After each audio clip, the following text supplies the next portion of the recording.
Yellow महानगरपालिका छवान्यंकया traffic सचेतना ज्याजो सुरु यागुदु सडक सुरक्षा जीवनीय रक्षा दैगो नारा नाप महानगरपालिका ट्राफिक प्रहरी ज्याकु लिसे समन्वयले आइतबार सचेतना ज्याजो सुरु यागु ख ज्याजोले महानगरपालिका मेयर चिरीबाबु महर्जन सडक सुरक्षा लागि जनचेतना बोलङ्केगु व ट्राफिक नियम पालना याकेगु उद्देश्य नाप साप्ताहिक ट्राफिक सचेतना ज्याजो न्याकागु थ्यादिल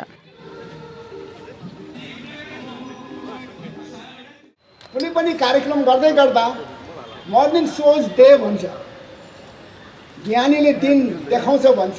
भने जस्तै आजको यो कार्यक्रमले पनि लगभग हाम्रो कार्यक्रम हामीले गर्न खोजेको ट्राफिक सचेतनाको कार्यक्रम चाहिँ भव्यताका साथ सफल हुन्छ भन्ने कुराको चाहिँ अनुभूति मैले गरेको छु।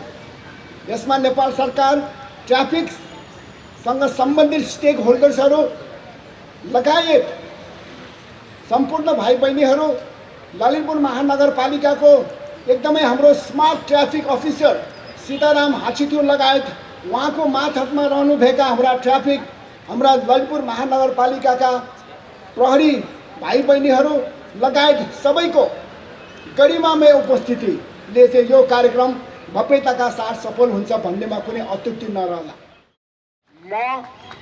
म रहेछ हुन्छ। अब नानीले त्यो लिएर साइडमा गएर म ट्राफिक नियम पालना गर्छु। ज्याजोले काठमाडौँ उपत्यका ट्राफिक प्रहरी ज्याकुया प्रमुख प्रहरी वरिष्ठ परीक्षक विनोद घिमिरे, यलया प्रमुख जिल्ला अधिकारी रमेश ढकाल, जिल्ला प्रहरी परिषद यलया प्रमुख श्यामकृष्ण अधिकारी नाप महानगर प्रहरी बलिया कर्मचारी बोमी लगायत बोती दुगु खा हामी वरिपरि सबैको जीवन रक्षा कवच हो।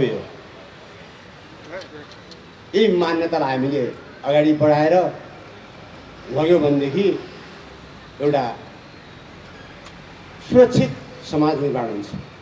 हामी गर्दैछौँ कि सडक सुरक्षा भनेको छिटो गन्तव्यमा पुग्नु होइन, सुरक्षित गन्तव्यमा पुग्नु हो।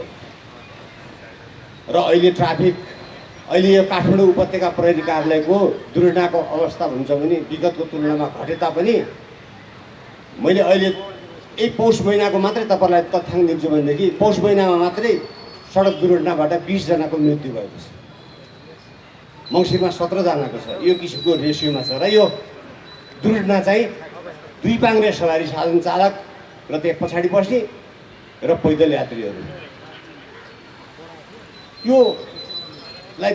यसलाई मध्यनजर राखेर अहिले हामीले चाहिँ काठमाडौँ उपत्यका ट्राफिक प्रहरी कार्यालयले विशेष गरेर दुई पाङ्ग्रेलाई फोकस गरेर 2 मिनेटको एउटा सचेतनामूलक कार्यक्रमहरू पनि सञ्चालन गरिरहेको छ।